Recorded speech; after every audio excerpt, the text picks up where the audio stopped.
প্রিয় শিক্ষার্থীরা, আজকে তোমাদের সাথে আছি আমি মোহাম্মদ জাহিদুল ইসলাম জাহিদ। আজকে তোমাদের সপ্তম শ্রেণীর গণিত বিষয়ের তৃতীয় অধ্যায় অর্থাৎ পরিমাপ অধ্যায়টি নিয়ে থাকব। আশা করি তোমরা বই, খাতা, কলম, প্রয়োজনীয় উপকরণ নিয়ে আছো এবং ক্লাসটি মনোযোগ সহকারে দেখবে এবং আত্মস্থ করার চেষ্টা করবে। তো শিক্ষার্থী বন্ধুরা, আজকের এই পাঠ শেষে তোমরা পরিমাপ কি ব্যাখ্যা করতে পারবে, দৈর্ঘ্য পরিমাপের আন্তঃসম্পর্ক ব্যাখ্যা এবং এ সংক্রান্ত সমস্যা সমাধান করতে পারবে। এছাড়াও আয়তাকার ক্ষেত্রের ক্ষেত্রফল পরিমাপ করতে পারবে। তো শিক্ষার্থী বন্ধুরা, আমরা শুরুতেই এই যে অধ্যায়টা যেটা হলো পরিমাপ, এই পরিমাপ কি এটা আমরা জানার চেষ্টা করব এবং এই পরিমাপ সংক্রান্ত যে বিভিন্ন বিষয়গুলো আছে, একক, তারপরে পরিমাপের যে বিভিন্ন এককের মধ্যে যে সম্পর্ক, সেই জিনিসগুলো নিয়েও আলোচনা করব। আমরা যখন কোনো পণ্য ক্রয় বিক্রয় করতে যাই বা আমাদের বিভিন্ন প্রয়োজনে যে কোনো কিছুর পরিমাণ নির্ণয় করতে হয়, অর্থাৎ কোনো কিছুর যে পরিমাণ নির্ণয় করা, সেই পরিমাণ নির্ণয় করা কি আমরা বলি পরিমাপ। এখন যে সকল জিনিসের পরিমাণ নির্ণয় করি সেগুলোকে বলি আমরা পরিমাপের অর্থাৎ রাশি বলি, আর সেই রাশিগুলোই আমরা পরিমাপ করি। তো এখন এই রাশিগুলোকে পরিমাপ করতে হলে একটা আদর্শ বা স্ট্যান্ডার্ড সাথে তুলনা করে পরিমাপ করতে হয়। যে আদর্শটার সাথে তুলনা করে আমরা কোনো রাশিকে পরিমাপ করি, সেই আদর্শটাকে বলা হয় পরিমাপের একক। যেমন একদম শুরুতেই যদি আমরা অনেক কিছুর ক্ষেত্রে দৈর্ঘ্য পরিমাপ করি, তাহলে এখানে দৈর্ঘ্য হলো রাশি। দৈর্ঘ্য যে নির্ণয় করি বা দৈর্ঘ্যটাকে যে আমাদের পরিমাণটা নির্ধারণ করতে হয়, সেই বিষয়টাকে বলা হয় পরিমাপ। এখন এই দৈর্ঘ্যের যে পরিমাণটা নির্ণয় করার ক্ষেত্রে আমাদের একটা আদর্শের সাথে তুলনা করে পরিমাপ করা হয়, সেই আদর্শটাকে বলি আমরা পরিমাপের একক। যেমন দৈর্ঘ্য পরিমাপের একক মিটার। এখন এই দৈর্ঘ্য পরিমাপের আরো একক রয়েছে, ফুট হিসেবেও আমরা দৈর্ঘ্য পরিমাপ করি। তো এখন এই দৈর্ঘ্য পরিমাপের যে বিভিন্ন পদ্ধতি, এর মধ্যে দুটি প্রধান পদ্ধতি হলো, একটা হলো ব্রিটিশ পদ্ধতি আর একটা হলো মেট্রিক পদ্ধতি। যে বাংলাদেশে 1982 সালের পর থেকে এই মেট্রিক পদ্ধতি চালু হয়, যেটা আন্তর্জাতিক পদ্ধতি। তো এই পদ্ধতিতে আমাদের দৈর্ঘ্য পরিমাপের একক হলো মিটার। এই মিটারের আবার ক্ষুদ্র একটা অংশ হলো সেন্টিমিটার, ডেসিমিটার, আবার এর সাথে বড় উপসর্গ যোগ করে আমরা পাই কিলোমিটার। তো এখন আমাদের এই চ্যাপ্টারে আমরা এরকম যে পরিমাপ সংক্রান্ত কিছু বিষয় নিয়েই আলোচনা করব। তো শিক্ষার্থী বন্ধুরা, আমরা যে বিষয়গুলো নিয়ে আলোচনা করব এর ভিতরে হলো যে তোমার ক্ষেত্রফল সম্পর্কিত পরিমাপ, দেখো তোমাদের বই আছে এগুলো। এরপর হলো তোমার তরল পদার্থের যে ওজন সংক্রান্ত পরিমাপ। তো আমাদের এই দৈর্ঘ্য পরিমাপের যে একক মিটার, সেই মিটারটাকে কিভাবে সংজ্ঞায়িত করা যায়। যে মিটারটাকে সংজ্ঞায়িত করতে গেলে আমরা যদি এভাবে পৃথিবীটাকে চিন্তা করি, তো এই পৃথিবীর উত্তর মেরু থেকে শুরু করে, এই উত্তর মেরু যদি হয় আর এটাকে যদি আমরা এভাবে বিষুব রেখা পর্যন্ত, এখান থেকে শুরু করে এই পর্যন্ত বিষুব রেখা পর্যন্ত যদি 1 কোটি ভাগ করি, এই 1 কোটি ভাগের 1 ভাগকে আমরা বলবো 1 মিটার। তো এই উত্তর মেরু থেকে শুরু করে বিষুব রেখা পর্যন্ত এই দৈর্ঘ্যের 1 কোটি ভাগের 1 ভাগ, সেই 1 ভাগকে বলা হয় 1 মিটার। এখন এটা তো আমাদের সবসময় ভাবে দৈর্ঘ্য পরিমাপ করা যায় না। আমরা কেউ সেই উত্তর মেরুতে যাব আবার বিষুব রেখা পর্যন্ত পরিমাপ করে। এই জন্য যেটা একটা আন্তর্জাতিক সংস্থা আছে পরিমাপের, International Bureau of Weights and Measures, যেটা সদর দপ্তর হলো ফ্রান্সের স্যাবডে শহরে। সেখানে একটা প্লাটিনাম ইরিডিয়াম সংকর ধাতু দ্বারা একটা দণ্ড তৈরি করা আছে। সেটা হলো ওই এই মেরু অঞ্চল থেকে, উত্তর মেরু থেকে বিষুব রেখা পর্যন্ত 1 কোটি ভাগ করে তার 1 ভাগের সমান দৈর্ঘ্য করে একটা দণ্ড রেখা আছে, যেটাকে বলতেছি আমরা 1 মিটার। ওইটার সাথে তুলনা করে আমরা দৈর্ঘ্যটাকে পরিমাপ করি। তো আমরা এই দৈর্ঘ্য, এরপর যদি আমরা ক্ষেত্রফল পরিমাপ করতে চাই কোন নির্দিষ্ট সীমারেখা দ্বারা, যেমন একটা নির্দিষ্ট সীমারেখা দ্বারা একটা আবদ্ধ স্থান, তাইলে এটাকে বলবো আমরা একটা ক্ষেত্র। আর এই ক্ষেত্রের যে পরিমাণটা, সেটাকে বলবো ক্ষেত্রফল। ঠিক একইভাবে যদি আমরা তরল পদার্থের বেলায় যাই, সেক্ষেত্রে আমরা ওজন পরিমাপ করি। তাহলে আমরা এই ওজন পরিমাপের ক্ষেত্রে যে একক, সেই তরলের ওজন পরিমাপের ক্ষেত্রে এককের ক্ষেত্রে আমরা গ্রামকে ব্যবহার করি। তো এই গ্রামকে ব্যবহার করার ক্ষেত্রে আমরা 4 ডিগ্রি সেলসিয়াস তাপমাত্রায় বিশুদ্ধ পানি, 4 ডিগ্রি সেলসিয়াস তাপমাত্রায় 1 ঘন সেন্টিমিটার, 1 ঘন সেন্টিমিটার বলতে এরকম বুঝিয়েছে যে এখানে 1 সেন্টিমিটার দৈর্ঘ্য, 1 সেন্টিমিটার প্রস্থ, 1 সেন্টিমিটার উচ্চতা বিশিষ্ট কোনো পাত্রে যদি তুমি পানি রাখো, সেটা অবশ্যই 4 ডিগ্রি সেলসিয়াস তাপমাত্রায়, তাইলে সেই পাত্রটায় যেই পরিমাণ তোমার পানি ধরবে, ওই পরিমাণ পানিকে বলবো আমরা 1 গ্রাম। তাই ওজন, তরল পদার্থের ওজন পরিমাপের ক্ষেত্রে আমরা এই গ্রাম এককটা ব্যবহার করি। তো শিক্ষার্থী বন্ধুরা, এ সংক্রান্ত তোমাদের এই যে ব্রিটিশ পদ্ধতি, মেট্রিক পদ্ধতি, এই এক পদ্ধতি থেকে অন্য পদ্ধতিতে মানে অর্থাৎ এককগুলোকে কনভার্ট করার যে ওয়েগুলো, সেগুলো কিন্তু তোমাদের বইয়ে ছক আকারে সুন্দর করে দেওয়া আছে।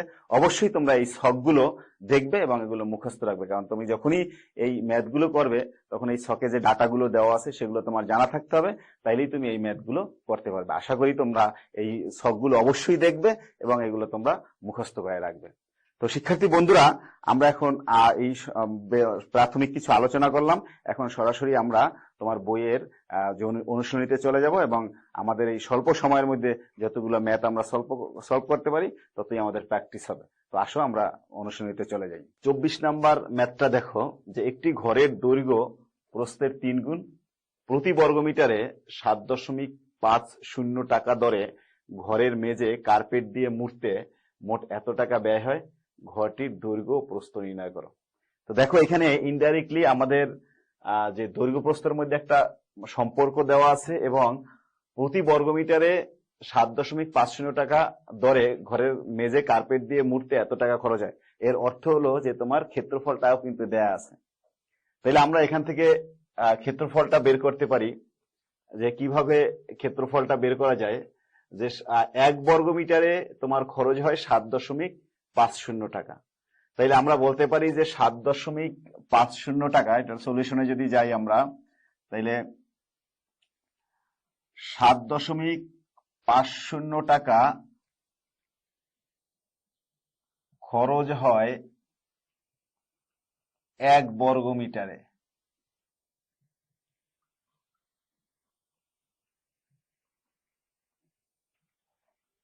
যেহেতু 7.50 টাকা খরচ হয় 1 বর্গমিটারে, সুতরাং 1 টাকা খরচ হয়, তাহলে আমাদের 7.50 টাকা খরচ হয়েছিল 1 বর্গমিটারে, তাহলে 1 টাকা খরচ হবে 1 ডিভাইডেড বাই 7.50 বর্গমিটারে। আমাদের এখানে পুরো ঘরটি কার্পেট দিয়ে মোড়াতে কত খরচ হয়েছে দেখো মুড়তে, যেখানে 1102.50 টাকা। সুতরাং 1102.50 টাকা খরচ হয় 50 ডিভাইডেড বাই 7.50 বর্গমিটারে। এখানে আমরা ক্যালকুলেশন করে এখান থেকে যে মানটা পাবো সেটাই হলো আমাদের ক্ষেত্রফল। তাইলে 1102.50 ডিভাইডেড বাই 7.50, তাহলে এখানে আসে 147 বর্গমিটারে। তো সেক্ষেত্রে বন্ধুরা, আমরা দেখো যে এখানে একটা খরচের হিসেব দেওয়া ছিল, সেই খরচের হিসাব থেকে আমরা কিন্তু ক্ষেত্রফলটা বের করে ফেলছি। অর্থাৎ বলতে পারি, সুতরাং ঘরটির ক্ষেত্রফল 147 বর্গমিটার। সুতরাং ঘরটির ক্ষেত্রফল 147 বর্গমিটার। দেখো, এরপরে আমাদের কি বলছে, যে চেয়েছে ঘরটির দৈর্ঘ্য প্রস্থ। এখন তাহলে আমাদের দৈর্ঘ্য প্রস্থ ধরে নেই যে ঘরটির দৈর্ঘ্য প্রস্থের 3 গুণ। তো আমরা যদি এইভাবে ঘরটির মেঝেটাকে চিন্তা করি, তাহলে এর দৈর্ঘ্যকে যদি প্রস্থকে যদি ধরি আমরা ক, তাহলে দৈর্ঘ্য হবে 3 ক। তুমি ক না ধরে এক্স ও ধরতে পারো, প্রবলেম নেই। তো আমরা একটা চলক ধরলাম, যেহেতু এটা পাটিগণিত এই জন্য আমরা ক এর মাধ্যমে নিলাম। তাহলে দৈর্ঘ্যকে ধরে প্রস্থকে ধরেছি ক। কেন প্রস্থ ধরেছি দৈর্ঘ্য না ধরে? কারণ দৈর্ঘ্যটাকে প্রস্থের সাথে তুলনা করছি, এই জন্য আমরা প্রস্থকে ধরে দৈর্ঘ্য বলেছি 3 ক। তাইলে আমরা এইভাবে এই কথাটা লিখে নেব। মনে করি ঘরটির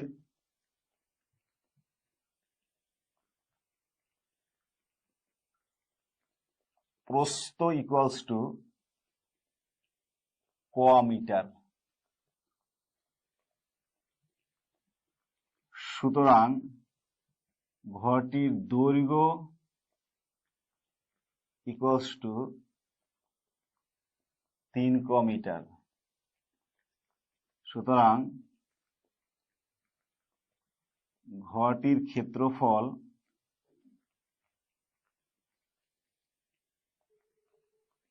ইকুয়ালস টু দৈর্ঘ্য গুণ প্রস্থ, তাহলে 3 ক আর সাথে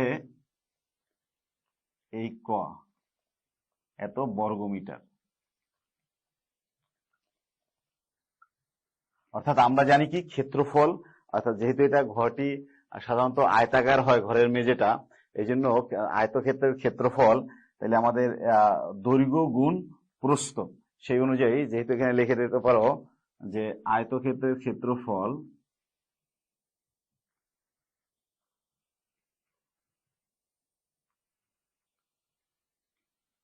ইকুয়ালস টু দৈর্ঘ্য গুণ প্রস্থ।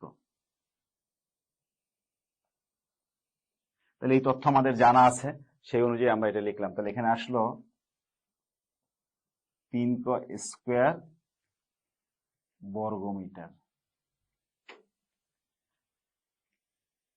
দেখো আমরা এখানে ঘরটির যে ক্ষেত্রফল পেয়ে গেলাম, আর ওখানে আমরা যে টাকার হিসাবে অর্থাৎ খরচের হিসাবেও ক্ষেত্রফল পেয়েছিলাম।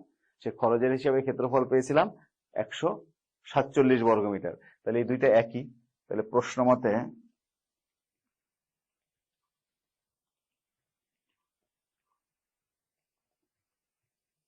তিন ক স্কোয়ার ইকুয়ালস টু 147।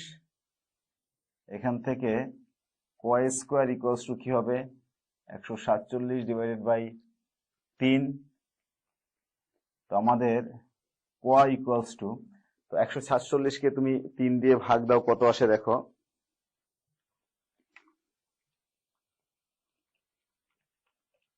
এটা আসে আমাদের 49। আর এখানে যদি আমরা স্কোয়ারটা তুলে দেই, তাহলে এখানে বর্গমূল করতে হবে। আর 49-এর বর্গমূল আমাদের জানা কত? ক ইকুয়ালস টু 7। তো আমরা এখন এই দৈর্ঘ্য পেয়ে গেছি, চাইছে ঘরটির প্রস্থ পেয়ে গেছি, যেহেতু আমরা ক ধরেছিলাম প্রস্থ, তাহলে আমাদের এই ক হয়ে গেল। এখন আমাদের অর্থাৎ আমরা লিখব সুতরাং প্রস্থ ইকুয়ালস টু ক ইকুয়ালস টু 7 মিটার এবং দৈর্ঘ্য ইকুয়ালস টু 3 ক ইকুয়ালস টু, তাহলে এখানে কি হবে? 3-এর সাথে ক এর মান বসিয়ে দাও, 7 ইকুয়ালস টু 21 মিটার। তাহলে আমরা ঘরটির দৈর্ঘ্য এবং প্রস্থ পেয়ে গেছি। আমাদের এই দৈর্ঘ্য এবং প্রস্থই নির্ণয় করতে বলছিল। তো শিক্ষার্থী বন্ধুরা, আশা করি তোমরা এই ম্যাথটি বুঝছো। আমরা এখন আরেকটি ম্যাথে চলে যাব। দেখো, তাহলে আমরা এখন এই ছোট ম্যাথ দুটো করি। এখানে দুইটা সূত্র আমাদের কাজ করবে, সেই সূত্র দুটো আগে শিখে নেই। যে একটা সামান্তরিক যদি হয়, এটা একটা সামান্তরিক, এই সামান্তরিকের ক্ষেত্রফল হলো, এর উচ্চতাটা যদি হয় এইচ এবং ভূমিটা যদি হয় বি, তাহলে এর ক্ষেত্রফল হলো ডিএইচ, এটা তোমরা জানো। আবার একটা ঘনক সম্পর্কে আশা করি তোমাদের ধারণা আছে, যে যার দৈর্ঘ্য প্রস্থ উচ্চতা তিনটাই থাকে, সেটা হলো ঘনবস্তু। আর ঘনবস্তুর দৈর্ঘ্য প্রস্থ উচ্চতা যদি সমান হয়, তাহলে সেটাকে আমরা বলি ঘনক। তো এরকম ঘনকের যদি একটা ধার হয় এ, অর্থাৎ দৈর্ঘ্য বলো বা প্রস্থ বলো উচ্চতা বলো, তাহলে এই ঘনকের যে কোনো একটা পৃষ্ঠের যদি ক্ষেত্রফল নিতে চাই আমরা, তাহলে সেই পৃষ্ঠের ক্ষেত্রফল হলো এ স্কোয়ার, কারণ দৈর্ঘ্য এ প্রস্থ এ এইভাবে আসছে যে a into a equals to a square, এটা হলো পৃষ্ঠের ক্ষেত্রফল। তাহলে পৃষ্ঠের ক্ষেত্রফল ইকুয়ালস টু এ স্কোয়ার, এটা হলো একটি পৃষ্ঠের ক্ষেত্রফল, একটি পৃষ্ঠের ক্ষেত্রফল। তো এখন আমাদের এরকম ঘনবস্তুর 6টা পৃষ্ঠ থাকে, 6টা পৃষ্ঠের ক্ষেত্রফলই এরকম। সুতরাং সম্পূর্ণ পৃষ্ঠের ক্ষেত্রফল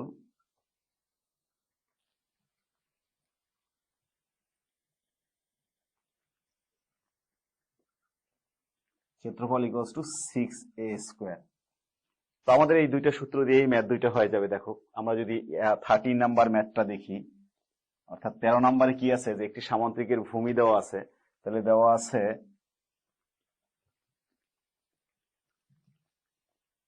ভূমি B equals to 40 metre.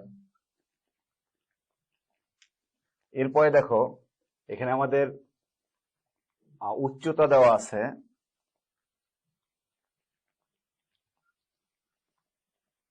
50 metre. সুতরাং সামান্তরিকটির ক্ষেত্রফল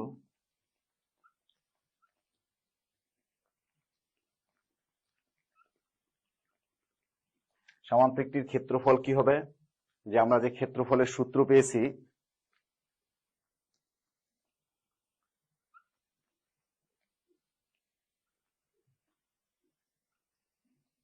ভূমি গুণ উচ্চতা, সেই অনুযায়ী তাহলে এখানে হলো 40 ইন্টু 50 বর্গ মিটার। তাহলে এখানে আসে কত, 2000 বর্গ মিটার। তো আমাদের যদি এইটা সম্পূর্ণ পৃষ্ঠের ক্ষেত্রফল বের করতে বলে, তো আশা করি তোমরা এই 6a স্কোয়ার অর্থাৎ a স্কোয়ার বের করে 6 দিয়ে গুণ দিলে এই যে ঘনকের সম্পূর্ণ পৃষ্ঠের ক্ষেত্রফলগুলো তোমরা বের করতে পারো, সমস্যা হবে না। তো শিক্ষার্থী বন্ধুরা, আজকে আমরা এই পরিমাপ চ্যাপ্টারটি নিয়ে আলোচনা করলাম, তার থেকে কিছু প্রবলেম তোমাদের সলভ করালাম।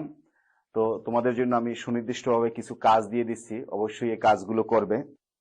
তো শিক্ষার্থীরা তোমরা এই অনুশীলনী 3-এর 10 থেকে 24 পর্যন্ত ম্যাথগুলো অবশ্যই করবে, এবং তোমাদের এই ম্যাথগুলো করার জন্য যে আমি যে ক্লাসটা করেছি সেখান থেকে তোমরা হেল্প পাবে অবশ্যই।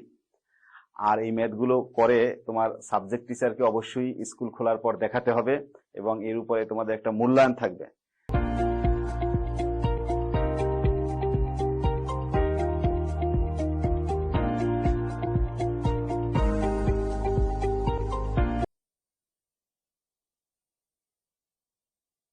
সুপ্রিয় শিক্ষার্থী বন্ধুরা, কেমন আছো সবাই? আশা করি সবাই ভালো আছো। তোমরা জানো বর্তমানে এই কোভিড-19 করোনা ভাইরাসের মহামারীতে সারা দেশের সকল শিক্ষা প্রতিষ্ঠান বন্ধ আছে। তো এই বন্ধকালীন সময়ে তোমাদের পড়াশোনাকে চালিয়ে নেওয়ার জন্য সরকারের এই সংসদ টেলিভিশনে আমার ঘরে আমার স্কুল এই প্রোগ্রাম। তো শিক্ষার্থীরা, আমাদেরকে আজকের ক্লাসে স্বাগত জানাচ্ছি। আজকে আমি ক্লাস করব 8ম শ্রেণীর শিক্ষার্থীদের নিয়ে বাংলাদেশ ও বিশ্ব পরিচয় বিষয়ের 8ম অধ্যায়ের। তো শিক্ষার্থীরা, চলো আর কথা না বাড়িয়ে আমরা আমাদের ক্লাসে ফিরে যাই। যে আজকে আমাদের পাঠের বিষয় দুর্যোগের ধারণা ও ধরন। শিক্ষার্থীরা, আজকের ক্লাসটি যদি তোমরা ঠিকমতো বুঝতে পারো, যে জিনিসগুলো আমরা শিখতে পারবো সেগুলো হলো দুর্যোগের ধারণাটা ব্যাখ্যা করতে পারবো, আর বিভিন্ন ধরনের দুর্যোগ আমরা বর্ণনা করতে পারবো, অর্থাৎ দুর্যোগের ধরনটা আমরা বর্ণনা করতে পারবো। তো শিক্ষার্থীরা, স্ক্রিনে প্রথম যে ছবিটা তোমরা দেখতে পাচ্ছ, এটা কিসের ছবি বলতো? এটা হলো অগ্নিকাণ্ডের ছবি। শিক্ষার্থীরা, চলো আমরা আরেকটা ছবি দেখি স্ক্রিনে। এই যে ছবিটা দেখতে পাচ্ছ, এটা কিসের ছবি বলতো? হ্যাঁ, এটা হলো জলোচ্ছ্বাসের ছবি। আচ্ছা শিক্ষার্থীরা, বলতো এগুলো কি পরিবেশের স্বাভাবিক অবস্থা? হ্যাঁ, নিশ্চয়ই না। তাহলে এগুলো পরিবেশের কেমন অবস্থা হতে পারে? স্বাভাবিক পরিবেশের বিপরীত অবস্থাটা কি? অস্বাভাবিক অবস্থা। হ্যাঁ, ইয়েস শিক্ষার্থীরা, এগুলো হলো এই যে অগ্নিকাণ্ড, জলোচ্ছ্বাস, এগুলো হলো পরিবেশের অস্বাভাবিক অবস্থা। এই যে পরিবেশের যে অস্বাভাবিক অবস্থাগুলো, এগুলোকেই বলা হচ্ছে দুর্যোগ।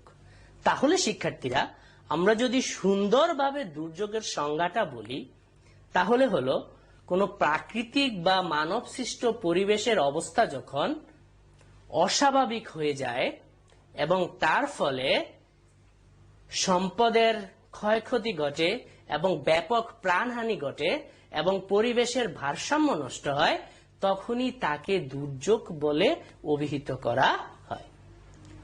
তাহলে শিক্ষার্থীরা, তোমরা নিশ্চয়ই বুঝতে পারছো দুর্যোগটা কি।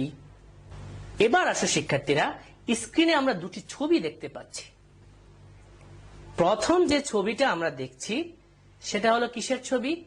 সেটা হলো বন্যা। সেটা হলো কি? বন্যা। দ্বিতীয় যে স্ক্রিনে ছবিটা দেখছি সেই ছবিটা কি? সেটা হলো আমরা দেখছি যে কলকারখানা থেকে কালো ধোঁয়া উঠছে। তাহলে শিক্ষার্থীরা, একটু অনুমান করে বলো তো, এই দুইটা ছবির মধ্যে কি কোনো পার্থক্য আছে? হ্যাঁ, নিশ্চয়ই ধরতে পেরেছ। প্রথম যে ছবিটা, যে দুর্যোগটা বন্যা, সেটা হলো প্রকৃতির তৈরি, অর্থাৎ সেটা হলো প্রাকৃতিক দুর্যোগ।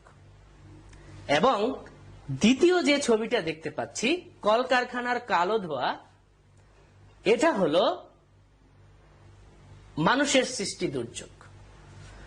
তাহলে শিক্ষার্থীরা, এ থেকে আমরা কি বুঝতে পারি? যে দুর্যোগটা হলো দুই ধরনের। দুর্যোগটা হলো কয় ধরনের শিক্ষার্থীরা? দুই ধরনের। একটা হলো মানব সৃষ্ট দুর্যোগ, আর একটা হলো প্রাকৃতিক দুর্যোগ। এবার আসো আমরা জেনে নেই কিছু মানব সৃষ্ট দুর্যোগের উদাহরণ, অর্থাৎ কোন কোন দুর্যোগগুলি আসলে মানব সৃষ্ট দুর্যোগ। তো শিক্ষার্থীরা, চলো এবার আমরা জেনে নেই আসলে প্রাকৃতিক দুর্যোগটা কি। প্রাকৃতিক দুর্যোগটা হলো সেই দুর্যোগ যেটাতে আসলে মানুষের কোনো হাত থাকে না, যেটা প্রকৃতির নানা সমস্যার কারণে যে দুর্যোগগুলো সৃষ্টি হয় এবং যে প্রাণহানি ঘটে, সেটাই হলো প্রাকৃতিক দুর্যোগ।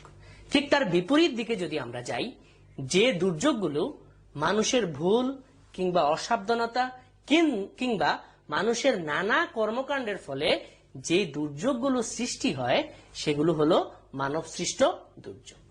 তো শিক্ষার্থীরা, আমরা বুঝে নিলাম যে প্রাকৃতিক দুর্যোগ কাকে বলে এবং মানব সৃষ্ট দুর্যোগ কাকে বলে। ওকে, এখানে আমরা যে ছবিটা দেখতে পাচ্ছি, সেটা কি ছবি দেখতে পাচ্ছি? সেটা হলো, আমরা দেখতে পাচ্ছি যে খাল ভরাট হয়ে যাচ্ছে। এখন এই খাল ভরাট হয়ে যাওয়ার ফলে কি হচ্ছে? জলাবদ্ধতার সৃষ্টি হচ্ছে। খালগুলো কেন ভরাট হচ্ছে? যে আমরা খালগুলো অনেক সময় দখল করে আমরা কি করছি? বিল্ডিং নির্মাণ করছি। অনেক ময়লা আবর্জনাগুলোকে আমরা খালে, এই নদীতে কিংবা খালে এখানে আমরা ফেলছি। ফলে এগুলো সরু হয়ে এগুলো পানির যে স্বাভাবিক যাতায়াতের যে পথ, সেটা চিকন হয়ে যাচ্ছে। ফলে পানিগুলো আর সরতে পারছে না। ফলে কি হচ্ছে? জলাবদ্ধতার সৃষ্টি হচ্ছে। তাহলে এই যে জলাবদ্ধতার সৃষ্টি, এটাও হলো একটা মানব সৃষ্ট দুর্যোগ। শিক্ষার্থীরা, এবার স্ক্রিনে যে দ্বিতীয় আরো দুইটা ছবি আমরা দেখতে পাচ্ছি, সেখানে কি দেখতে পাচ্ছি? সেখানে দেখতে পাচ্ছি যে প্রথম ছবিটাতে যে একটা হুন্ডার মধ্যে, একটা মোটরসাইকেলের মধ্যে অগ্নিসংযোগ করা হয়েছে। তারপরের ছবিটাতে আমরা দেখছি যে একটা গাড়ির মধ্যে অগ্নিসংযোগ করা হয়েছে। শিক্ষার্থীরা, আমরা জানি বাংলাদেশে অনেকগুলো রাজনৈতিক দল আছে।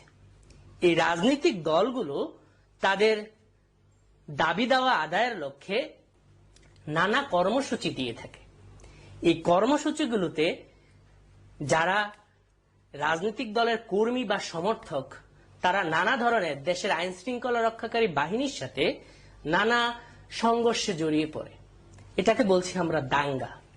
এই দাঙ্গা সৃষ্টি, এটাও হলো এক ধরনের মানব সৃষ্ট দুর্যোগ। তো শিক্ষার্থীরা চলো আমরা জেনে নেই আরো কিছু মানব সৃষ্ট দুর্যোগের উদাহরণ। তো শিক্ষার্থীরা স্ক্রিনে এবার আমরা যে ছবিটা দেখতে পাচ্ছি সেটা হলো একটা শহরের ছবি দেখতে পাচ্ছি, তাই না শিক্ষার্থীরা? শহরে অনেকগুলো উঁচু উঁচু বিল্ডিং আছে, দালান আছে, হ্যাঁ, তো দেখতে তো সুন্দর দেখা যায়। তোমাদের মনে প্রশ্ন হতে পারে যে এটা আবার দুর্যোগ হয় কিভাবে? কিন্তু শিক্ষার্থীরা এই শহরের এই কোনো নিয়ম না মেনে কোনো পরিকল্পনাহীন ভাবে এই যে বড় বড় বিল্ডিং গুলো গড়ে তোলা, আপাত দৃষ্টিতে এটা সুন্দর মনে হলেও এক সময় কিন্তু এটা শহরের জন্য বোঝা হয়ে দাঁড়াবে। সেটা আমরাকে বলছি যে অপরিকল্পিত নগরায়ন। এই পরিকল্পনাহীন যে শহর গড়ে ওঠা, এটাও কিন্তু এক ধরনের মানব সৃষ্ট দুর্যোগ। শিক্ষার্থীরা যে আমরা যে আরেকটা ছবি দেখতে পাচ্ছি সেটাতে আমরা কি দেখতে পাচ্ছি? যে কিছু সৈন্য একজন মানুষকে মেরে নিয়ে যাচ্ছে, অর্থাৎ এটা দিয়ে আমরা বুঝাচ্ছি যুদ্ধ বিগ্রহ। শিক্ষার্থীরা তোমরা জানো 1971 সালে কিন্তু আমরাও দীর্ঘ 9 মাস যুদ্ধ করে রক্তক্ষয়ী সংঘর্ষের পরে তখন কিন্তু আমরাও আমাদের দেশকে স্বাধীন করেছি। শিক্ষার্থীরা ওই যুদ্ধের সময় আমাদের দেশের পরিবেশ কি স্বাভাবিক ছিল? নিশ্চয়ই না। অনেক মানুষ নিহত হয়েছে, অনেক শিশুরা না খেয়ে মরেছে, আমরা ভারতে গিয়ে আশ্রয় নিয়েছি শরণার্থী হিসাবে। তো এই যে এখনো কিন্তু বিশ্বের নানা অঞ্চলের নানা দেশ বিভিন্ন ইস্যু নিয়ে যুদ্ধে সংঘর্ষে লেগে আছে। এই যে যুদ্ধ বিগ্রহ, এটাও কিন্তু মানব সৃষ্ট দুর্যোগের একটা উদাহরণ। তো শিক্ষার্থীরা চলো আমরা আরেকটি ছবি দেখে নেই। এখানে যে ছবিটা আমরা দেখতে পাচ্ছি সেটা কি দেখতে পাচ্ছি? যে বনাঞ্চল নিধন করা হচ্ছে, গাছ কাটা হচ্ছে। তো শিক্ষার্থীরা এই যে গাছ কাটা, এই গাছ কাটাটাও কিন্তু, বনাঞ্চল নিধন করাটাও কিন্তু এক ধরনের মানব সৃষ্ট দুর্যোগ। এটা কিভাবে পরিবেশের অস্বাভাবিক অবস্থা সৃষ্টি করে? শিক্ষার্থীরা আমরা জানি যে আমরা যখন শ্বাস প্রশ্বাস নেই আমরা অক্সিজেন গ্রহণ করি, কার্বন ডাই অক্সাইড ত্যাগ করি। এখন এই কার্বন ডাই অক্সাইডটা কে গ্রহণ করে পরিবেশ থেকে? সেটা গ্রহণ করে গাছ। তো গাছপালা নিধন করার ফলে বাতাসে কিন্তু, বায়ুমণ্ডলে কিন্তু কার্বন ডাই অক্সাইডের পরিমাণটা দিন দিন বেড়ে যাচ্ছে, ফলে একটা দুর্যোগের মতো অবস্থা সৃষ্টি হচ্ছে। তাহলে এই গাছপালা নিধন করা সেটাও কিন্তু মানব সৃষ্ট দুর্যোগের একটা উদাহরণ। তো শিক্ষার্থীরা চলো এবার আমরা জেনে নেই কিছু প্রাকৃতিক দুর্যোগের উদাহরণ। প্রাকৃতিক দুর্যোগ কোনগুলি? যেই দুর্যোগগুলোতে আসলে মানুষের কোনো হাত থাকে না, যেগুলো আসলে প্রকৃতির নানা কারণেই, প্রকৃতির পরিবেশগত নানা কারণেই তৈরি হয় বা আমাদের পৃথিবীতে নেমে আসে, সেই দুর্যোগগুলোকে আসলে বলা হয় প্রাকৃতিক দুর্যোগ। তো প্রথম স্ক্রিনে তোমরা যে ছবিটা দেখতে পাচ্ছ সেটা হলো কিসের ছবি? আমরা দেখছি যে নদীর পাড় ভাঙছে। তাহলে শিক্ষার্থীরা এটা হলো নদী ভাঙ্গন। তো নদী ভাঙ্গন কেন হয় শিক্ষার্থীরা? যে নদীর নাব্যতা কমে যাওয়া বা নদীর গতিপথ পরিবর্তন হওয়া, নানা কারণে কিন্তু এই নদী ভাঙ্গনটা হয়। আমরা দেখি নদী ভাঙ্গনে বাংলাদেশে অনেক সময় নানা গ্রামের পর গ্রাম, বিস্তীর্ণ জনপদ নদী গর্ভে তলিয়ে যায়। অনেক অসহায় মানুষ তাদের শেষ সম্বলটুকু নদীর গর্ভে বিলীন হয়ে যায়। তো এটা কিন্তু একটা প্রাকৃতিক দুর্যোগ। এবার চলো আমরা স্ক্রিনে আরেকটা ছবি দেখি। এখন যে ছবিটা দেখছি শিক্ষার্থীরা সেটা হলো খরা। অর্থাৎ এই খরাটা হলো এক ধরনের প্রাকৃতিক দুর্যোগ। এটা কেন হয়? যখন বৃষ্টিপাতের পরিমাণটা কমে যায় তখন পৃথিবীর তাপমাত্রা বেড়ে একদম মাঠ ঘাট ফেটে সব চৌচির হয়ে যায়। সেই অবস্থাটা হলো খরা। এই খরার ফলে কিন্তু আমাদের ফসলের ব্যাপক প্রাণহানি ঘটে। আমাদের তখন কিন্তু মানুষের খাদ্যের সংকট দেখা দেয়, গবাদি পশুর খাদ্যের সংকট দেখা দেয়, নানা সমস্যা সৃষ্টি হয়। তাহলে শিক্ষার্থীরা এই খরাটাও হলো এক ধরনের প্রাকৃতিক দুর্যোগ। প্রথম আমরা স্ক্রিনে এখন যে ছবিটা দেখছি সেটা হলো বন্যা। বন্যা তো আমরা জানি যখন আমাদের নদী খাল বিলের পরিমাণ স্বাভাবিকের চেয়ে অনেক পরিমাণ বেশি বেড়ে যায়, তখন আমাদের রাস্তাঘাট, ঘরবাড়ি সব পানির নিচে তলিয়ে যায়। সেটাকেই আমরা বলছি বন্যা। বন্যার কারণে কিন্তু আমরা কোথাও যেতে পারি না, আমরা আমাদের ঘরেও পানি উঠে যায়, আমরা ঠিকমতো বসবাস করতে পারি না, মানুষ কাজ করতে পারে না, খাবারের সংকট দেখা দেয় এবং গবাদি পশুগুলোও তারা মাঠঘাট সব পানির নিচে তলিয়ে যাওয়ার ফলে গবাদি পশুগুলিও কিন্তু খাবার ঠিকমতো পায় না, তারাও অনেক কষ্ট পায়। তো শিক্ষার্থীরা আমরা জেনে নিলাম বন্যাও কিন্তু একটা প্রাকৃতিক দুর্যোগ। চলো স্ক্রিনে আমরা আরেকটা ছবি দেখি। এবার স্ক্রিনে যে ছবিটা দেখছি সেটা কিসের ছবি? এটা কিন্তু আমরা প্রায় দেখি শিক্ষার্থীরা। হ্যাঁ, নিশ্চয়ই তোমরা অনুমান করতে পারছো এটা হলো কালবৈশাখী ঝড়। অর্থাৎ আমাদের দেশে প্রতিনিয়ত কিন্তু এই কালবৈশাখী ঝড়টা আমরা প্রায় দেখি। যখন স্বাভাবিক বাতাসের গতিবেগটা বেড়ে যায়, এবং এই বেড়ে যাওয়াটাকেই মূলত আমরা বলি কালবৈশাখী ঝড়। তো শিক্ষার্থীরা চলো আমরা আরেকটা ছবি দেখি স্ক্রিনে, আরেকটা প্রাকৃতিক দুর্যোগ দেখি। এই যে একটা দেখছি, এখানে কি দেখছি ছবিটাতে? আমরা ছবিটাতে দেখছি যে অনেক উঁচু হয়ে ঢেউ একদম পাড়ে এসে আছড়ে পড়ছে। শিক্ষার্থীরা তোমরা কি বলতে পারো এটা কি?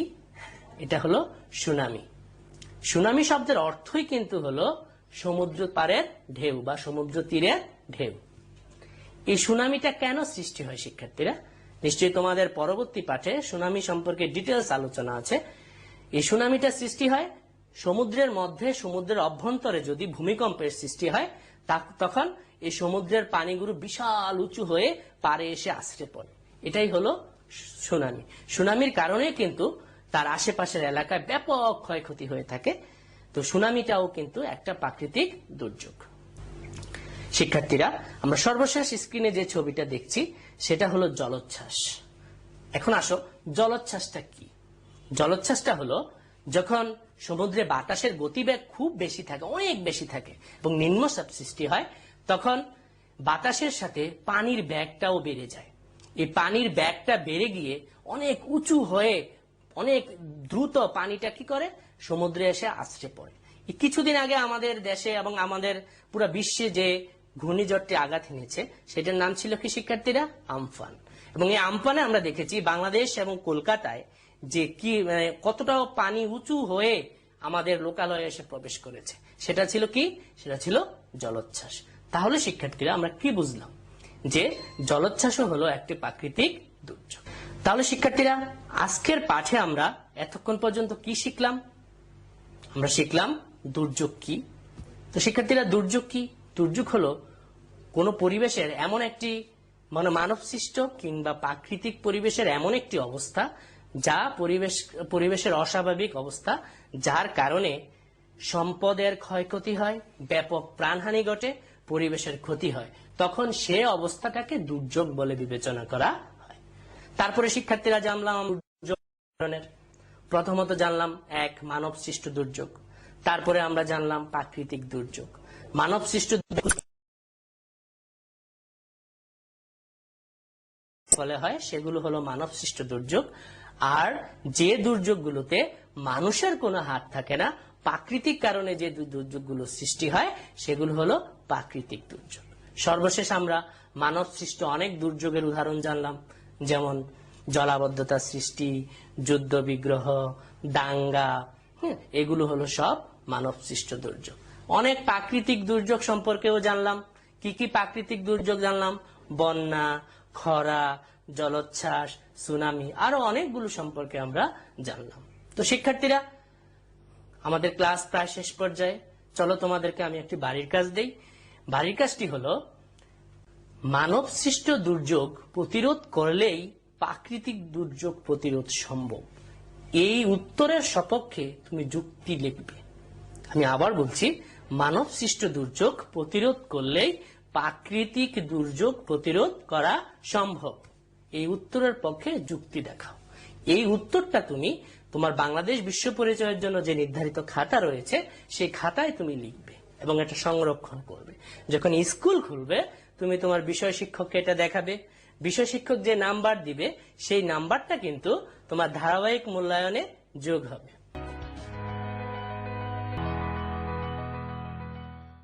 প্রিয় নবম শ্রেণীর শিক্ষার্থীরা, কেমন আছো তোমরা?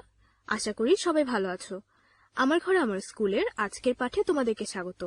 আজকে আমরা তোমাদের গণিত বইয়ের দ্বিতীয় অধ্যায় সেট ও ফাংশন থেকে অন্বয় এবং ফাংশন নিয়ে আলোচনা করব। চলো তাহলে শুরুতেই দেখে নিই আজকের পাঠ শেষে আমরা কি কি শিখতে পারবো। আজকের পাঠ শেষে আমরা অন্বয় ও ফাংশন ব্যাখ্যা করতে এবং গঠন করতে পারবো, ডোমেন ও রেঞ্জ কি তা ব্যাখ্যা করতে পারবো, ফাংশনের ডোমেন ও রেঞ্জ নির্ণয় করতে পারব। চলো তাহলে আমাদের মূল পাঠ শুরু করা যাক। প্রথমেই চলো দেখি অন্বয় কি। অন্বয় শব্দটির অর্থ হচ্ছে সম্পর্ক। আমাদের আশেপাশে যে কোনো বস্তুর মধ্যে অন্বয় বা সম্পর্ক থাকে, তবে আমরা যখন কোনো দুইটি উপাদানের মধ্যে কোনো অন্বয় বা সম্পর্ক চিন্তা করব, সেটি একটি নির্দিষ্ট বৈশিষ্ট্যের উপর ভিত্তি করে হতে হবে। যেমন তোমাদের বইয়ের উদাহরণটি দেখো, এই ছবিটি খেয়াল করো। এখানে বাম পাশে কতগুলো দেশের নাম দেওয়া আছে আর ডান পাশে তাদের রাজধানীর নাম দেওয়া আছে। যেমন থাইল্যান্ডের রাজধানী ব্যাংকক, ভারতের রাজধানী নতুন দিল্লি, বাংলাদেশের রাজধানী ঢাকা। এখানে দেশের সাথে রাজধানীর একটি সম্পর্ক বা অন্বয় দেখানো হয়েছে।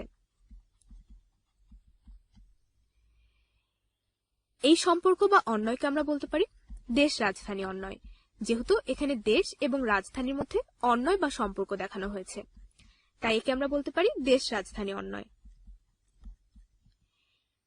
এখন দেখো, এই সম্পর্ককে যদি আমরা একটি সেট আকারে দেখাতে চাই তাহলে কি হবে? অর্থাৎ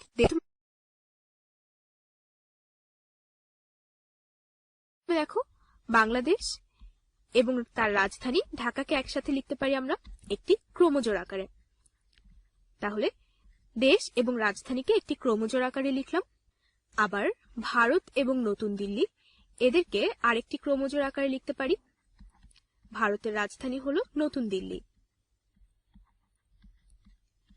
তারপর থাইল্যান্ড এবং তার রাজধানী ব্যাংকককে আমরা আরেকটি ক্রমজোড় আকারে লিখতে পারি। থাইল্যান্ড আর থাইল্যান্ডের রাজধানী হলো ব্যাংকক। এখন দেখো, আমরা দেশ রাজধানী অন্বয়কে একটি সেট আকারে প্রকাশ করলাম। খেয়াল করে দেখো, এই সেটটি কিন্তু একটি কার্তেশীয় গুণজ সেট। আমরা আগের পাঠে কার্তেশীয় গুণজ সেট সম্পর্কে পড়েছিলাম। দেখো, তাহলে আমরা দেশ রাজধানী অন্বয়কে একটি সেট আকারে প্রকাশ করেছি, যেটি আবার কার্তেশীয় গুণজ সেট। তাহলে আমরা একে দেশ রাজধানীর কার্তেশীয় গুণজ সেটও বলতে পারি। অর্থাৎ দুটি সেটের উপস্থিত উপাদানের মধ্যে কার্তেশীয় গুণজের ফলে যে ক্রমজোড়গুলো তৈরি হয়, সেই ক্রমজোড়ে উপস্থিত দুটি উপাদানের মধ্যে সম্পর্ক যদি দুটি সেটের উপাদানগুলোর সম্পর্ক প্রকাশ করে, তবে তা হচ্ছে অন্বয়। এখন দেখো, ধরা যাক এ ও বি দুটি সেট। এই সেট দ্বয়ের কার্তেশীয় গুণজ এ ক্রস বি সেটের অন্তর্গত ক্রমজোড়গুলোর অশূন্য উপসেট আর কে এ সেট থেকে বি সেটের একটি অন্বয় বা সম্পর্ক বলা হয়। অর্থাৎ ক্রমজোড়গুলোর যে আর উপসেট রয়েছে তা এ সেটের সাথে বি সেটের সম্পর্ক প্রকাশ করে। অর্থাৎ এখানে আর সেট হলো এ ক্রস বি সেটের একটি উপসেট। এক্ষেত্রে একটি লক্ষণীয় বিষয় হলো আর হলো একটি অশূন্য উপসেট, অর্থাৎ আর শূন্য হতে পারবে না। কেন একটু চিন্তা করে দেখো তো। কারণ আর সেট শূন্য হওয়ার মানে হলো এর কোনো উপাদান নেই, আর কোনো উপাদান না থাকলে সেক্ষেত্রে কোনো অন্বয় থাকবে না। এ কারণে আর সবসময় অশূন্য উপসেট হবে। এখন তাহলে চলো একটি উদাহরণ দেখি। মনে করি এখানে দুটি সেট আছে। সেট এ সমান হলো 3, 5 এবং সেট বি সমান হলো 2, 4। এখন দেখো, এখানে এ ও বি এর কার্তেশীয় গুণজ সেট, অর্থাৎ এ ক্রস বি সেট হলো উপসেট আর এর সাথে সম্পর্কযুক্ত। তাহলে প্রথমে চলো দেখি এ ক্রস বি সেটটি কি হবে। দেখো, এ সেট হলো 3, 5 ক্রস বি সেট হলো 2, 4। তাহলে এ ক্রস বি সেট হবে এদের সম্ভাব্য সবগুলো ক্রমজোড়। তাহলে এদের ক্রমজোড়গুলো হলো এ সেটের প্রথম উপাদান বি সেটের প্রথম উপাদান 3, 2। এভাবে এ সেটের প্রথম উপাদান বি সেটের দ্বিতীয় উপাদান, আবার এ সেটের দ্বিতীয় উপাদান বি সেটের প্রথম উপাদান, এ সেটের দ্বিতীয় উপাদান বি সেটেরও দ্বিতীয় উপাদান। এগুলো হলো সম্ভাব্য সবগুলো ক্রমজোড়ের সেট। অর্থাৎ এ ক্রস বি সমান হলো 3, 2, 3, 4, 5, 2, 5, 4 এর সেট। এখানে আর এ ক্রস বি এর যে কোনো উপসেট হতে পারে। আর কি ধরনের উপসেট হবে সেটা নির্ভর করবে এ এবং বি এর উপাদানগুলোর মধ্যে সম্পর্কের বৈশিষ্ট্য কি তার উপর। একে বলা হয় অন্বয়ের শর্ত। অন্বয়ের শর্ত। এখন দেখো, আমরা ধরে নিতে পারি যে এ সেটের একটি উপাদান হলো x এবং বি সেটের একটি উপাদান হলো y। এখন যদি অন্বয়ের শর্ত এমন হয় যে x গ্রেটার দেন y হবে, সেক্ষেত্রে আর কি হবে? দেখো, তাহলে আর উপসেটে থাকবে এমন সব ক্রোমোজোরগুলো যেটি x গ্রেটার দেন y এই শর্ত মেনে চলে। তাহলে আর উপসেট হবে 3 2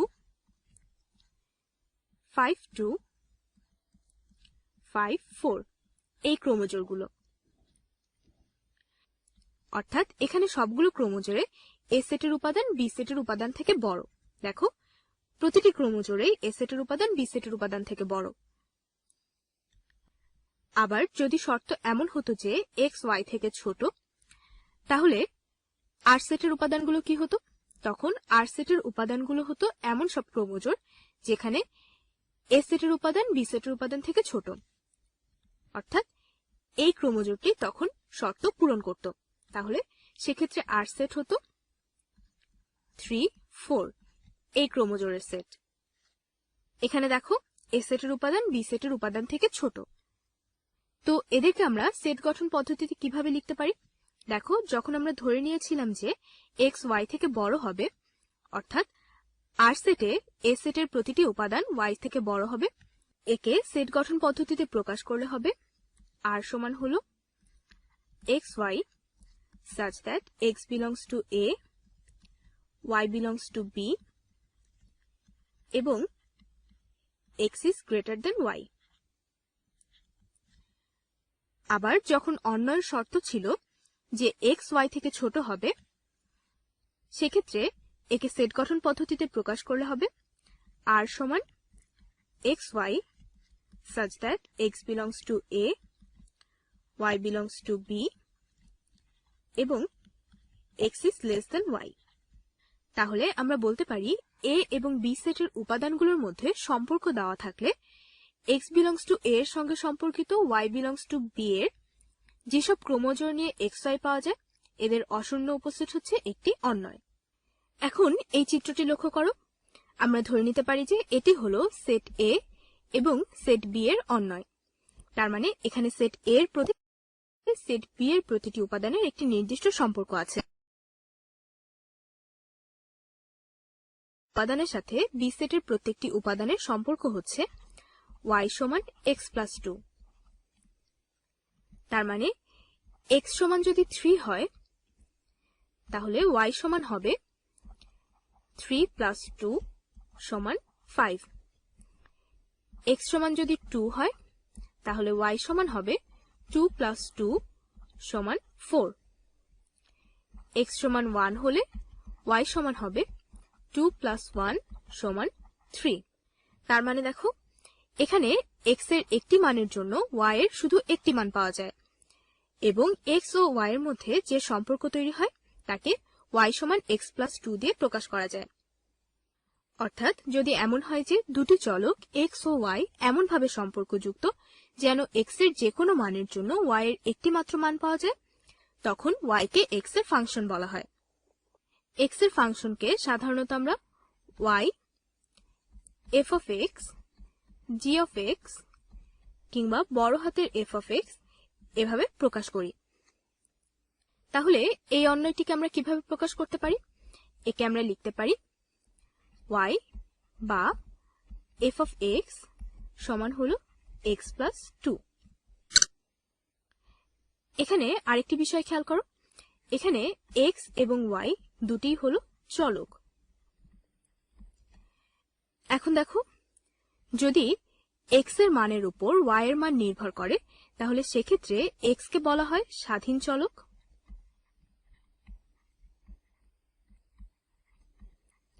এবং y কে বলা হয় অধীন চলক, কারণ এর মান x এর মানের উপর নির্ভর করে। এখন তাহলে চলো এ সম্পর্কিত একটি সমস্যার সমাধান করি, তাহলে আমাদের ধারণা আরো পরিষ্কার হবে। মনে করো দেওয়া আছে f of x সমান হলো 2x plus 1 by 2x minus 1। আমাদেরকে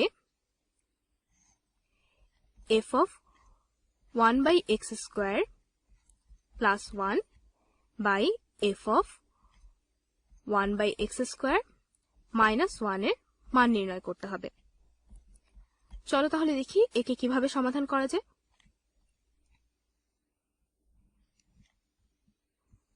দেখো এখানে দেওয়া আছে যে f of x সমান হলো 2x plus 1 by 2x minus 1।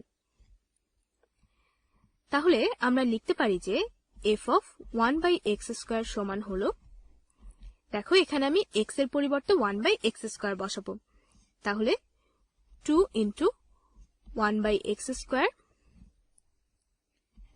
plus 1, দেখো x এর পরিবর্তে 1 by x square বসিয়েছি, by 2 into 1 by x square minus 1।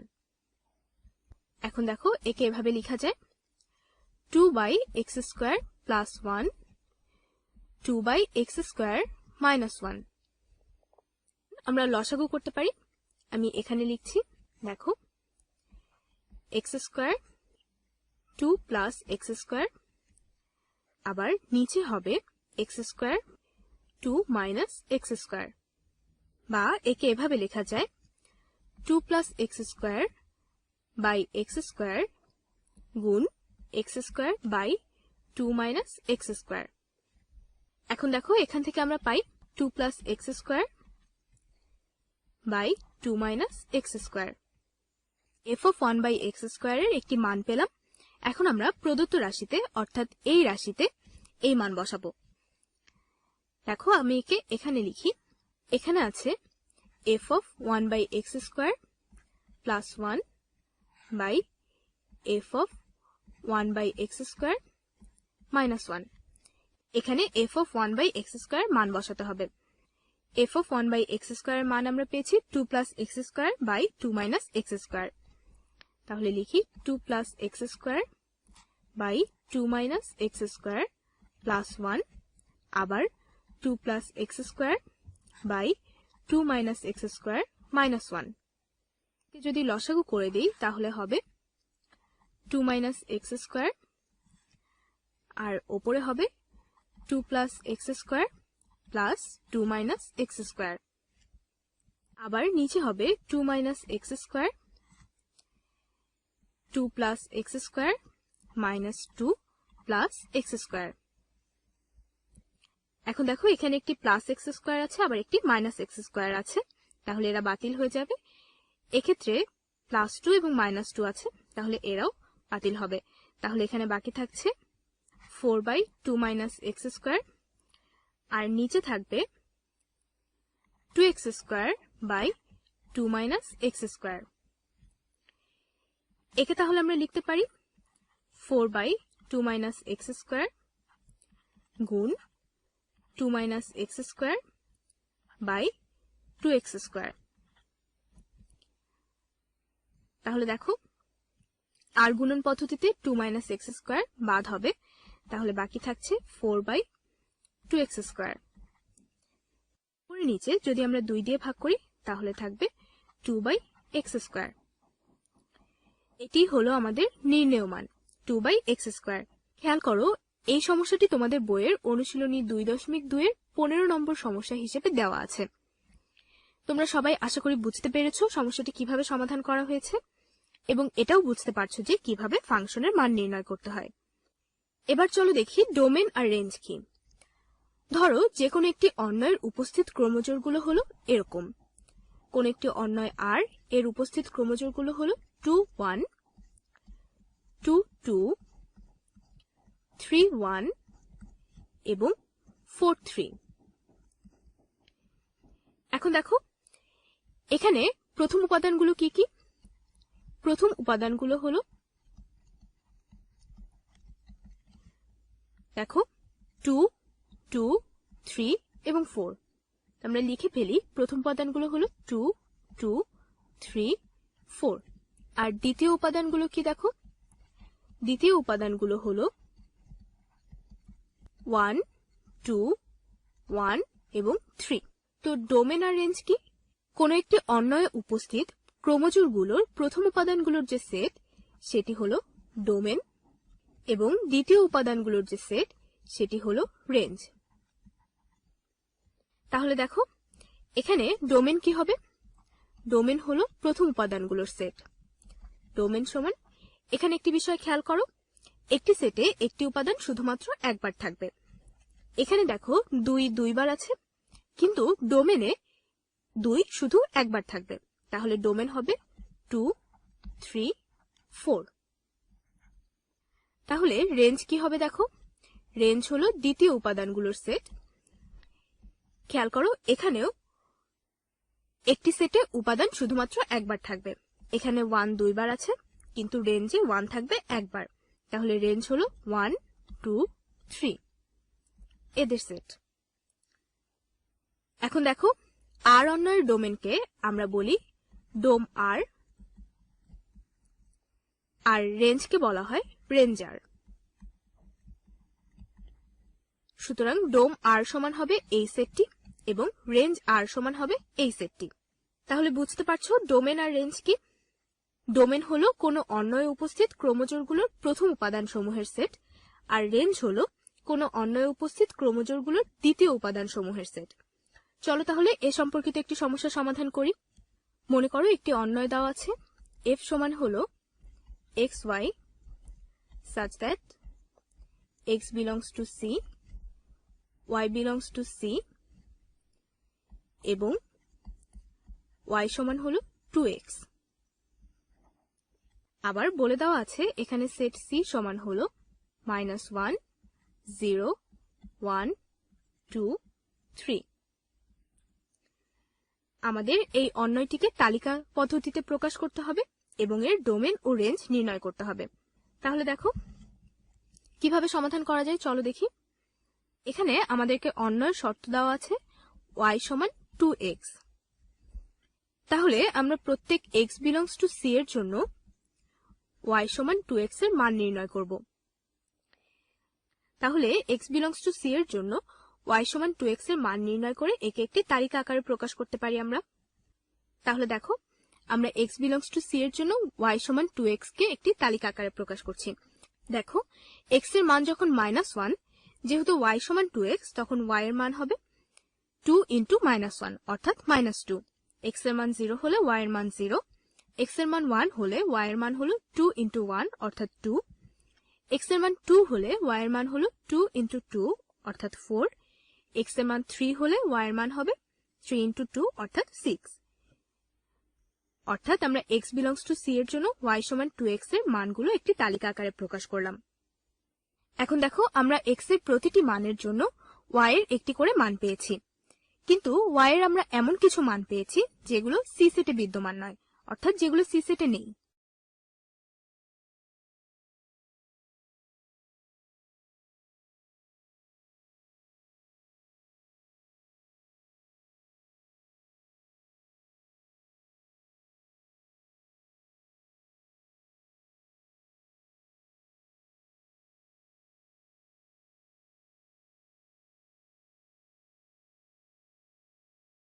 অর্থাৎ -1, -2,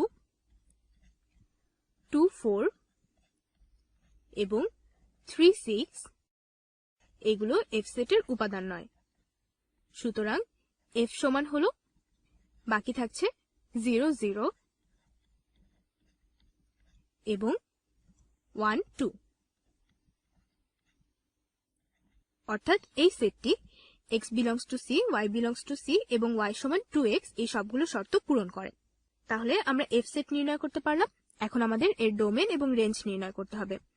তাহলে ডোম f সমান হলো এই ক্রোমোজোরগুলোর প্রথম উপাদানগুলো অর্থাৎ 0, 1 এবং রেঞ্জ f সমান হলো রেঞ্জ f সমান এই ক্রোমোজোরগুলোর দ্বিতীয় উপাদান অর্থাৎ 0, 2। একটু খেয়াল করো, এই সমস্যাটি তোমাদের পাঠ্য বইয়ের অনুশীলনী 2.2 এর 18 এর খ নম্বর সমস্যা। আশা করি তোমরা সবাই সমস্যাটির সমাধান বুঝতে পেরেছো। সেই সাথে ডোমেন এবং রেঞ্জের ধারণাও তোমাদের আরো পরিষ্কার হয়েছে। তাহলে পরবর্তীতে তোমরা ডোমেন এবং রেঞ্জ সংক্রান্ত সমস্যাগুলো সমাধান করতে পারবে। আমাদের আজকের পাঠ এ পর্যন্তই। চলো তাহলে এক নজরে দেখে নিই আজকের পাঠে আমরা কি কি শিখলাম। আজকের পাঠে আমরা অন্বয় ও ফাংশন ব্যাখ্যা করেছি এবং গঠন করেছি, ডোমেন ও রেঞ্জ নিয়ে আলোচনা করেছি, ফাংশনের ডোমেন ও রেঞ্জ নির্ণয় করেছি এবং অনুশীলনের কিছু সমস্যার সমাধান করেছি। আমাদের আজকের পাঠ এ পর্যন্তই।